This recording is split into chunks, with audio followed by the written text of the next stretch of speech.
A humble farmer arrives in the big city in search of an opportunity. Humiliated by an arrogant businessman, it seemed like the end of the road, until something unexpected happened. A surprising twist transformed John Peterson's life and inspired everyone around him. The sun had barely risen when John Peterson was already up, observing his small property in Palm Valley. His tired eyes scanned each vegetable bed, each fruit tree, while his calloused hands gently touched the leaves damp with morning dew. The farm wasn't large, but it represented his entire life and family history. "John, the coffee is ready," called Mary Clark from the kitchen window, her sweet voice cutting through the fresh morning air. He smiled as he saw his wife, though he noticed she looked paler than usual. Her health issues had been worsening over the past few weeks, and the medical bills were starting to pile up on the living room table. As he walked back to the house, John glanced at his two children, Peter and Anna, still sleeping peacefully. The 10-year-old boy and the little 7-year-old girl were his greatest motivation to keep going, even when everything seemed to conspire against his dreams. At the simple kitchen table, Mary Clark served the coffee and sat beside him, trying to hide a slight dizziness. "How are you feeling today?" asked John, holding his wife's hand tenderly. "It will pass, my dear. Don't worry so much about me," she replied, forcing a smile that couldn't hide her concern about the medical expenses. John sipped his coffee in silence, thinking about how he could increase the family's income. Sales at the local market were no longer enough, and the big buyers in the region preferred to deal with farmers who produced on a large scale. That's when he remembered the conversation he had with his neighbor, Sebastian, about the Victory Market in Chicago. "Mary, I've been thinking," he began hesitantly. "Sebastian told me about a businessman in the capital who buys products from small producers. His name is Arnold Montgomery, owner of Victory Market." Mary Clark looked at him with a mix of hope and concern. "But John, Chicago is so far, and you've never left Palm Valley before." "I know, but we need to try something different. Our products are good, you know that. That honey we produce, for example, everyone here says it's the best in the region. And our oranges, there's nothing else like them around here." The conversation was interrupted by the cheerful sound of the children waking up. Peter rushed into the kitchen, followed by Anna, who was still rubbing her sleepy eyes. "Dad, are you going to teach me how to take care of the bees today?" the boy asked eagerly. John smiled, ruffling his son's hair. "Of course, my boy, but first let's have breakfast, and then you'll help me pick the best products to take to the capital." The children exchanged curious glances. "Are you going on a trip, Dad?" Anna asked, her big brown eyes fixed on him. "Yes, my little one. I'm going to try to sell our products in a bigger place so we can take better care of Mom," he explained, noticing the worried look Mary Clark was trying to hide. The rest of the morning was dedicated to selecting the products. John, personally, chose each orange, each head of lettuce, and set aside some jars of the special honey his family had produced for generations. With Peter's help, he prepared a presentation basket, arranging everything with the same care he devoted to cultivation. In the afternoon, he received a visit from Sebastian, who came to bring more information about the Victory Market. "John, you need to impress Arnold Montgomery. He's an important man, one of those who doesn't usually pay much attention to small producers. But your products are exceptional. I'm sure he'll recognize that." As he listened to his friend's advice, John felt a mix of anxiety and determination growing in his chest. He had never ventured beyond the borders of Palm Valley, but he knew he had to take this step. That night, after putting the children to bed, he sat on the porch with Mary Clark. "I'm scared, John," she confessed, resting her head on his shoulder. "But I'm also proud of your courage. I'll make it, Mary, for you and for our children. Our products are too good to be limited to just Palm Valley. It's time to show the world." The next morning, before sunrise, John was already up, preparing for the trip. Mary Clark, even though she wasn't feeling well, made sure to prepare a snack for him to take. The children, still in their pajamas, hugged him tightly before he left. "Come back soon, Dad," begged Anna, tears in her eyes. "I will, my princess. And when I return, I'll bring good news," he promised, kissing his daughter's forehead. The bus to Chicago would depart at 6 in the morning. John had never traveled by bus so far, and his heart raced as he said goodbye to his family. With his basket of carefully selected products and a heart full of hope, He embarked toward the unknown. During the trip, he watched through the window as the landscape gradually changed. The small rural properties gave way to houses that grew closer together, eventually transforming into taller and taller buildings. The simplicity of the countryside was left behind as the hustle and bustle of the big city approached. His thoughts constantly returned to Mary Clark and the children. He imagined Peter tending to the bees in his absence, Anna helping her mother with the lighter household chores, and his wife. Ah, his Mary Clark, always strong, even when she wasn't feeling well. It was for them that he was there, facing his fears and stepping out of his comfort zone. Arriving in Chicago, John felt small in the face of the city's grandeur. The bustling movement of people, the noise of cars, the buildings that seemed to touch the sky, everything was so different from his reality in Palm Valley. Following the directions he had written down on a piece of paper, he took a taxi to the address of Victory Market. The establishment was much larger and more luxurious than he had imagined. Through the large windows, he could see fruits and vegetables, perfectly organized on modern displays, a far cry from the simple way he displayed his products at the local market. For a moment, insecurity threatened to overwhelm him, but then he remembered Mary Clark's smile and the confidence she had placed in him. Taking a deep breath and adjusting his simple yet clean and well-pressed clothes, John entered Victory Market, carrying his precious basket of goods. The air conditioning and shiny floors contrasted sharply with everything he knew, but he was determined not to be intimidated. After all, as his father always said, a man's true worth lies in his character and his work, not in appearances. If this story interested you, don't forget to subscribe to our channel and hit like. Tell us which city you're watching us from and stay tuned. John approached the main counter of Victory Market, where a young attendant watched him with a slight look of disdain. "Good morning, ma'am. I would like to speak with Mr. Arnold Montgomery, please," he said, maintaining the dignity his father had taught him. The receptionist looked him up and down, her gaze lingering on his simple clothes and calloused hands holding the basket of produce. "Do you have an appointment?" she asked, her tone already suggesting the answer. "No, ma'am. I came from far away from Palm Valley to show my products to Mr. Arnold.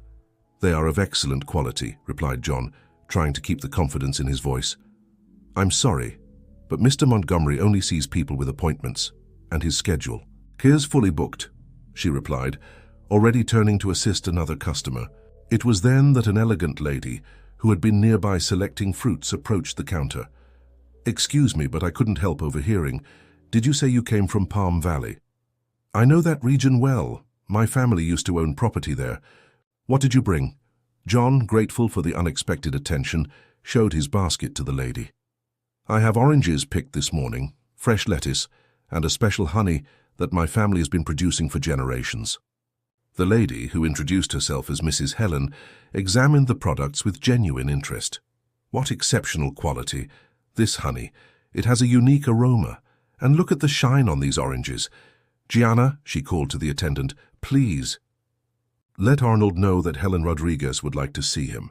Tell him it's important."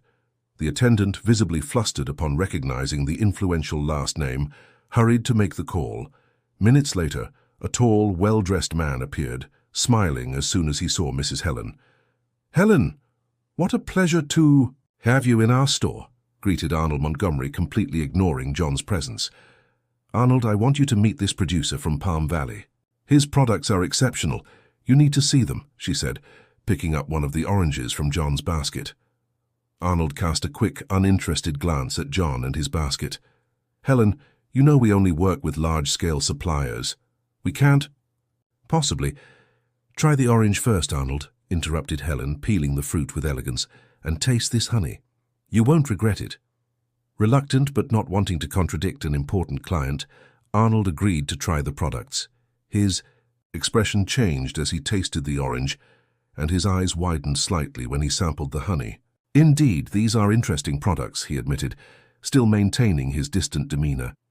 "But how much can you supply per week?" he asked John, his tone making it clear he expected an unsatisfactory answer. "At the moment, I can supply 200 kilos of oranges and 50 jars of honey per week," replied John. But I have the capacity to gradually increase production, and I know other small producers in the region who— See, interrupted Arnold, turning to Helen, it's exactly what I said. We can't work with such small volumes. Our minimum standard is 10 times that. Helen, however, was not intimidated. Arnold, do you remember when you started? Your father only had a small stall at the market. Everyone needs an opportunity. The comment seemed to hit Arnold in some way, but he maintained his inflexible stance. Times are different, Helen. We can't afford to— Then let me make a proposal, Helen interjected. I'll buy his entire production for the next month. Myself. If the quality remains consistent, you reconsider your decision. John watched the conversation with a racing heart, hardly able to believe the direction things were taking.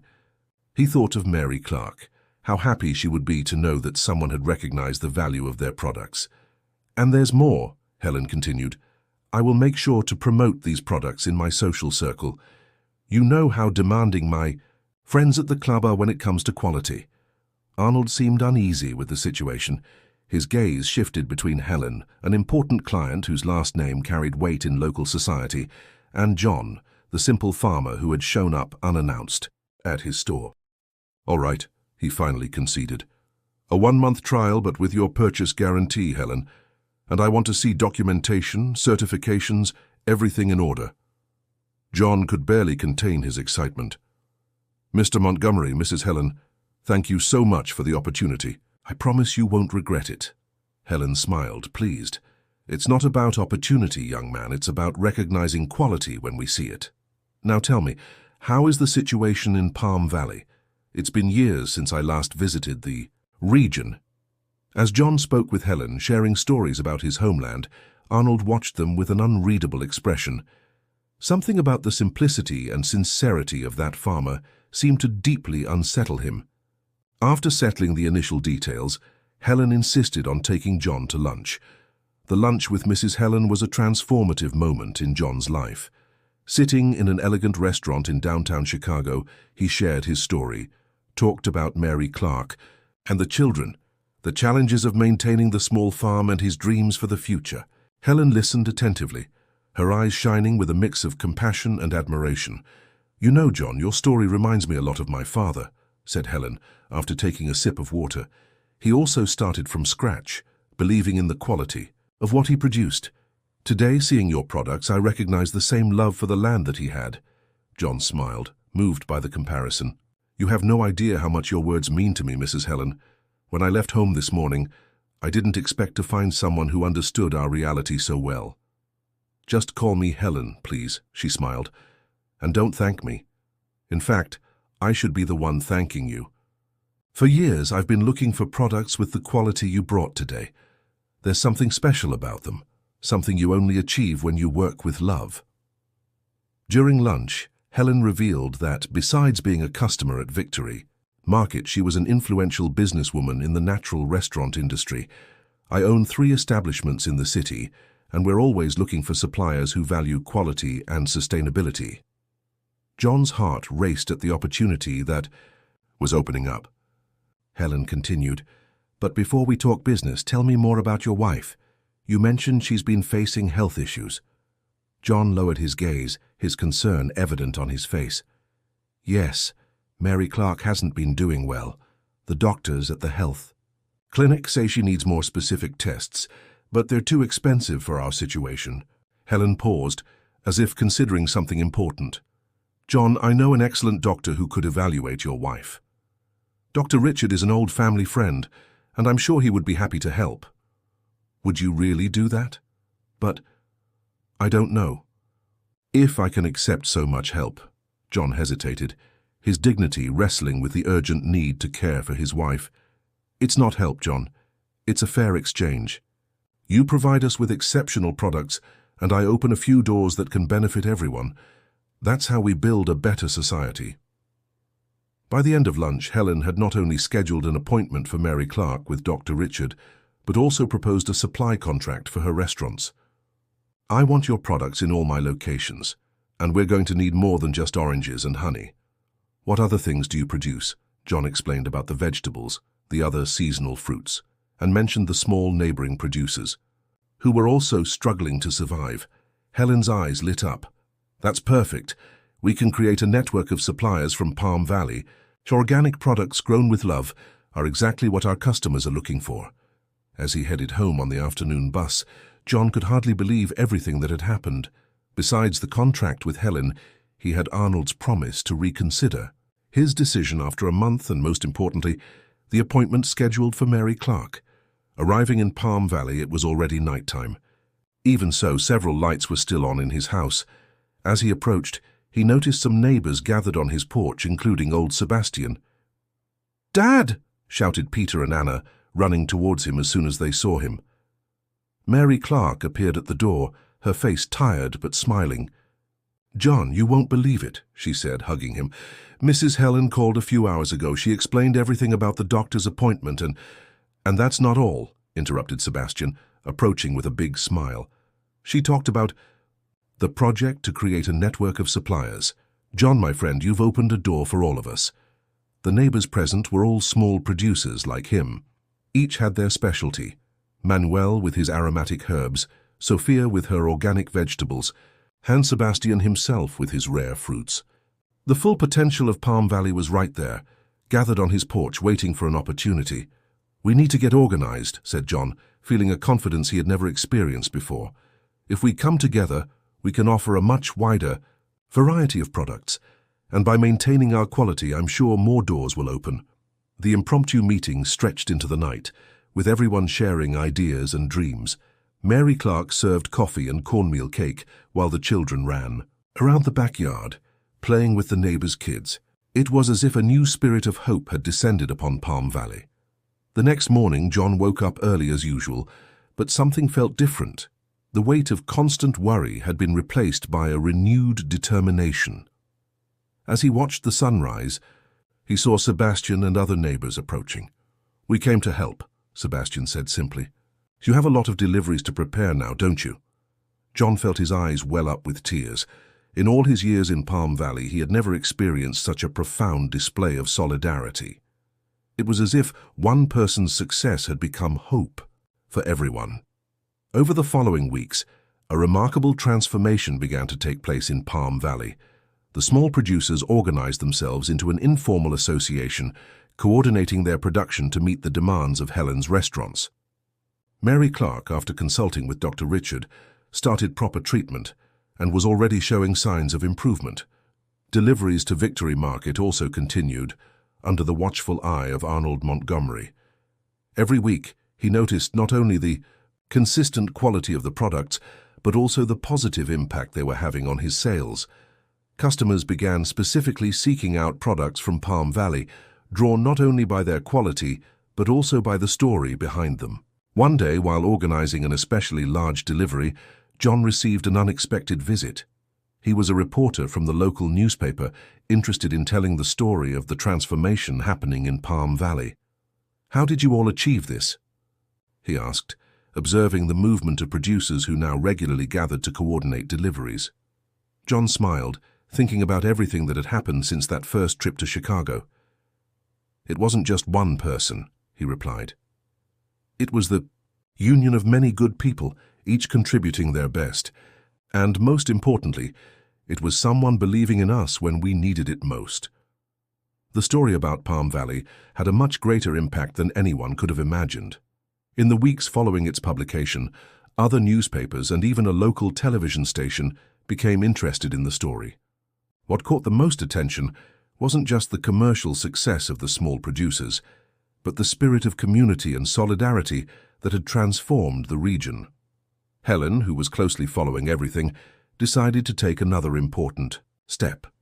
During a dinner at her home, to which she had invited John, Mary Clark, and other producers from the valley, she announced her newest initiative. "My dear friends," she began, her voice filled with emotion, "when I met John that morning at Victory Market, something told me I was in the presence of something special. It wasn't just the exceptional products he carried in his basket, but the dignity and love for what he did that shone through in every word he spoke." John and Mary Clark exchanged glances, moved by Helen's words. The past few weeks had brought significant changes to their lives. Mary Clark's treatment was progressing well. The children were happier than ever, and their small farm was thriving along with the entire community. That's why, Helen continued, I've decided to create the Sustainable Valley program. We will offer technical support, funding and training for small producers throughout the region, and I want you, John, to be the program's coordinator. The surprise was universal. John in particular was left speechless for a few moments. Mrs. Helen, I don't know if I'm ready for such a big responsibility. You are, my friend, intervened Sebastian, who was also present. You've already proven that over the past few months. No one understands the needs of small producers better than you. Mary Clark squeezed her husband's hand, her eyes shining with pride. He's right, John. You always knew our land had potential. Now you can help others achieve the same dream. The program quickly began to take shape. Helen made a team of agronomists and management specialists available to support the producers. Soon, other municipalities in the region began to show interest in the initiative. It was during the first official meeting of the Sustainable Valley program that something unexpected happened. Arnold Montgomery showed up unannounced, asking to speak with John in private. John, he began, visibly uncomfortable, I came to apologize. On the day you arrived at my establishment, I judged you by your appearance, by your humble background. I was so preoccupied with numbers and spreadsheets that I forgot what truly matters. John listened in silence, remembering that first encounter and how he had felt small and insignificant in front of the businessman. But you taught me a valuable lesson, Arnold continued. You showed me that a man's true worth isn't in the clothes he wears or the car he drives, but in the love and dignity with which he does his work.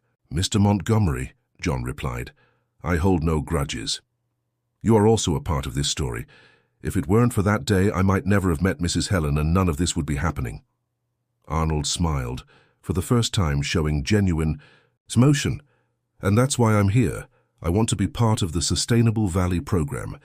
Victory Market can be a great partner, not just by buying the products, but also helping with logistics and distribution. The partnership with Victory Market opened even more doors for the producers of Palm Valley and the surrounding region. What began with a basket of products on a desperate morning had turned into a movement for social transformation. A year after his first meeting with Helen, John was back at Victory Market, but this time not as a producer seeking opportunity. He was the coordinator of the largest support program for small farmers in the region, respected by all, and an example that with honest work and determination, any dream is possible. On a special afternoon, as he walked through his property with Peter and Anna, John stopped to watch the sunset. The children played among the orange trees while Mary Clark, now fully recovered, prepared dinner for another meeting with the local producers. Dad, called Peter, holding a freshly picked orange, do you think I'll ever be able to take care of the land as well as you do? John hugged his son, feeling his heart overflowing with love and gratitude. Son, you'll do even better. Because now we know that when we work with love and unity, there's no dream that can't come true. And so Palm Valley continued its story of transformation, proving that the true value of a person lies not in what they possess, but in the love and dignity with which they treat their work and their fellow human beings. Dear listeners, we hope that the story of John and his journey of overcoming has touched your hearts. To continue following inspiring stories like this one, we've prepared a special playlist with other equally moving narratives. You can find it by clicking the link to your left. If this story moved you, don't forget to subscribe to our channel and leave a like. Every day we bring unique stories that make us reflect on the true values of life. Share your thoughts in the comments and let us know which city you're watching from. Your participation is very important to us. See you next time.